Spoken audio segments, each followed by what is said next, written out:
नमस्कार, F&O की पाठशाला में आप सभी का स्वागत है। यहाँ आपको मिलेंगे वायदा बाजार से रिलेटेड हर मुश्किल सवाल के जवाब। मैं हूं मानसी दवे और मेरे साथ जुड़े हैं जी बिजनेस के managing editor Anil Singhvi. Anil ji, trade पर लक्ष्य क्या रखना चाहिए? टारगेट जी, ज्यादा से ज्यादा जितना कमा पाओ पूरा लूट लो एक ही दिन में। लेकिन वैसे सुना तो है टारगेट ये रखे, टारगेट वो रखे, लेकिन इसमें माइंडसेट किस तरह से बनाया जाए? ये सबसे मुश्किल काम है। और ये काम इसलिए मुश्किल है कि हर आदमी का अपना अपना अलग तरीका होता है ट्रेड करने का और टारगेट रखने का। तो अगर आप एक ट्रेडर ऐसे हैं जो अंदाज से ही ट्रेड कर रहे हैं जी कि ये ले लेता हूं बढ़ जाएगा, तो फिर आपको अंदाज से निकलना है। आप ऐसे ट्रेडर हैं जो टेक्निकल्स चार्ट्स देखकर या किसी चार्टिस्ट की सलाह पर कर रहे हैं, राइट? तो फिर आपको वो देखना होगा कि चार्ट पर क्या लेवल्स आ रहे हैं, स्टॉक कहां तक जा सकता है, पहला लेवल क्या है, दूसरा क्या है, तीसरा क्या है, अलग अलग लेवल्स होते हैं। तो वो लेवल्स आप रख सकते हैं। तो बेसिकली इसका कोई फॉर्मूला नहीं है।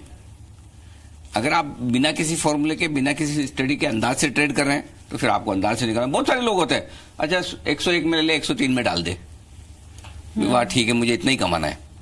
कुछ चार्टिस्ट होंगे कि अरे ये 101.50 के ऊपर निकलेगा तब ये चार्ट पे बाय सिग्नल आ जाएगा, मैं तब खरीदूंगा, तब मेरा 100 रुपए का स्टॉप लॉस है, 104 रुपए 75 पैसे का टारगेट है तो वहां मैं बुक करूंगा। तो ये डिपेंड इस बात पर करता है कि आप ट्रेडिंग किस तरीके से कर रहे हैं। पॉइंट सिंपल है मानसी, अगर आप चार्ट देखकर कर रहे हैं, किसी और की सलाह पर कर रहे हैं, अपनी खुद की गट फीलिंग अपने मन से कर रहे हैं, जिसकी भी सुन के आप कर रहे हैं उसे फॉलो जरूर करें। ओके, मतलब आप एक किसी भी तरह से आप अगर निवेश कर रहे हैं, लेकिन टारगेट, एक लक्ष्य को दिमाग में जरूर रखा जाए। टारगेट की तो बात हो गई। स्टॉप लॉस एक ऐसा वर्ड है जो स्टॉप लॉस भी हम सुनते हैं, इसके फायदा, मतलब स्टॉप लॉस रखने के फायदे क्या है? स्टॉप लॉस से नुकसान है जैसे आपका स्टॉप लॉस ट्रिगर हो गया यानी कि नुकसान पक्का, लेकिन फिर भी ये फायदे का सौदा है। क्यों? क्योंकि एक तरफ आप कहेंगे अरे स्टॉप लॉस लगाया, नुकसान हो गया, तो फायदा कैसे हुआ? हो सकता है आपका नुकसान अगर आप स्टॉप लॉस नहीं लगाते तो बहुत ज्यादा भी हो सकता था। अब स्टॉप लॉस क्या है वो समझ लीजिए।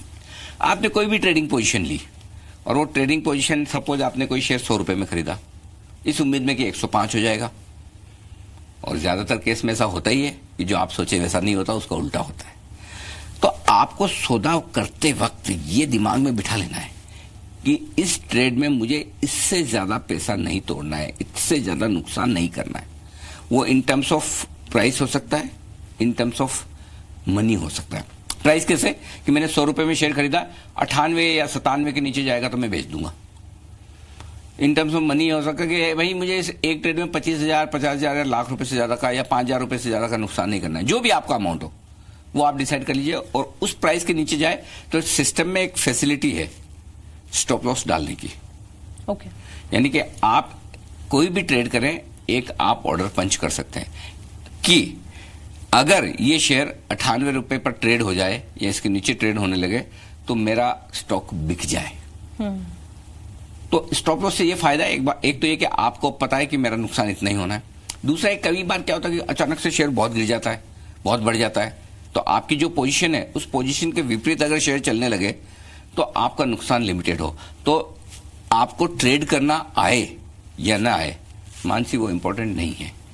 इंपॉर्टेंट सबसे ज्यादा वायदा कारोबार के ट्रेडर्स के लिए है आपको स्टॉप लॉस लगाना और उसे डिसिप्लिन से फॉलो करना, ये पहले सीखना चाहिए। अच्छा, तो ये कह सकते हैं रिस्क लेना सही है, लेकिन जितना रिस्क हम लेना चाहते हैं वो स्टॉप लॉस और टारगेट से डिराइव होना चाहिए कि आपको कितनी रिस्क लेनी है, ये पहले पता कर लीजिए हर एक ट्रेड में, और उस ट्रेड में फिर उतना आपको डिसिप्लिन से लगाना ही लगाना है। क्योंकि क्या होता है मैं बताऊं आपको, अगर एक आपने सोचा कि 100 का 98 हो जाएगा तो मैं स्टॉप लॉस लगा लूंगा, लेकिन सिस्टम में डालते नहीं है, आएगा तब देखूंगा ना, फिर आपको देखता थोड़ी देर और इंतजार करूं, पता चला वो 98 से 96 हो गया, 95 हो गया, फिर धीरे धीरे जब वो लॉस बढ़ने लगता है ना, तो ट्रेडर क्या सोचता है, अरे वापस ऊपर आएगा, कभी तो आएगा।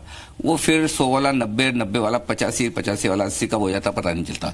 तो जो काम आपका 2 रुपए के नुकसान में हो सकता था, अगर आपने सिस्टम में स्टॉप लॉस डाल दिया होता, उसकी जगह 20 रुपए भरने पड़ते हैं, और तब वो जो नुकसान होता है बहुत भारी भरकम होता है। जैसे कि आपने बताया 100 का 98 हो जाएगा तब मैं स्टॉप लॉस डालने के बारे में सोचूंगा। अगर मैं लंबी अवधि के लिए निवेश करने की सोच रही हूँ कि चलिए मैं अभी ऑन अ लॉन्ग टर्म 1 या 2 दिन के लिए नहीं, ऐसा ट्रेड अगर मैं ट्रेड करने के लिए F&O है तो हम सिर्फ ट्रेड करेंगे, तो अगर मैं ट्रेड करने के बारे में सोच रही हूँ तो किस लेवल पर मुझे स्टॉप लॉस लगाने के बारे में सोचना चाहिए? तुरंत ही लगा लेना चाहिए स्टॉप लॉस? हाँ, मैं भी बोल रहा हूँ स्टॉप लॉस तो पहले डालना चाहिए, बाद में ट्रेड करना चाहिए। कई बार तो लोग ऐसा बोलते हैं। स्टॉप लॉस क्यों लगाना चाहिए? देखिए, और एक और चीज इसमें ये भी मान से समझने वाली कि दिन के दौरान तो आपको पता है कि आपने ये स्टॉप लॉस डाल दिया करें। कई बार क्या होता है कि आप जब ओवरनाइट पोजीशन रखते हैं, अगले दिन के लिए ले जाते हैं, तो किसी दिन बड़ा गैप से ऊपर या नीचे स्टॉक खुल सकता है या इंडेक्स खुल सकता है और आपको अचानक से जितना आपने सोचा उससे ज्यादा नुकसान भी हो सकता है। तो वायदा कारोबार की रिस्क यही है। कई बार आप सोचते हो कि ठीक है मैंने 2% का स्टॉप लॉस दिमाग में रखा हुआ है, लेकिन नेक्स्ट डे अचानक से बहुत ही ऊपर नीचे खुल गया और वो ट्रिगर नहीं हुआ तो ज्यादा नुकसान भी हो सकता है। तो स्टॉप लॉस कितना रखना चाहिए ये हर एक इंडिविजुअल पे डिपेंड करता है जी, कि आपने क्या सोचकर ट्रेडिंग पोजीशन बनाई है, क्या सोचकर आप उस स्टॉक में पोजीशन होल्ड करना चाहते हैं, कितना टारगेट रखना चाहते हैं, कितना स्टॉप लॉस रखना चाहते हैं। ये हर एक अलग अलग, एक ही पोजीशन में आपका स्टॉप लॉस टारगेट अलग हो सकता है, मेरा अलग हो सकता है, किसी और का और अलग हो सकता है। अनिल जी, ये स्टॉप लॉस जो है इसको हम बार बार बदल सकते हैं, और अगर बदल सकते हैं तो उसे बदलना चाहिए? जितनी बार चाहें बदल दीजिए। आपका स्टॉप मेरी लॉस गट फीलिंग मुझे कहती है कि यहाँ पे बढ़ेगा, और हम कई बार एक शब्द का इस्तेमाल करते हैं और उसको कहते हैं ट्रेलिंग स्टॉप लॉस। जी, ट्रेलिंग स्टॉप लॉस क्या है? ट्रेलिंग मतलब ट्रेल करते रहे, यानी पीछे पीछे चलते रहे जी, उसको ट्रेल करना कहते हैं। स्टॉप लॉस तो पता ही है आपको। वो कब होता है? जब आपने कोई ट्रेडिंग पोजीशन ली और वो आपके फेवर में, सपोज आपने कुछ खरीदार बढ़ रहा है वो, या आपने कुछ बेचा है और वो घट रहा है, तो आपको पैसा बन रहा है, आपका कॉन्फिडेंस बढ़ जाता है। आपके पास 2 तरीके हैं, या तो आपका टारगेट आया और आपने सोचा कि मैं प्रॉफिट बुक कर लूं। दूसरा तरीका ये नहीं, मैं अभी प्रॉफिट बुक नहीं करूंगा, मेरा ट्रेड फेवरेबल हो रहा है। कई बार लोग कहते भी है टेक्निकल टर्म्स में भी कि जब आपका प्रॉफिट बन रहा हो तो पूरा लीजिए, लॉस आ रहा हो तो छोटा सा कर लीजिए।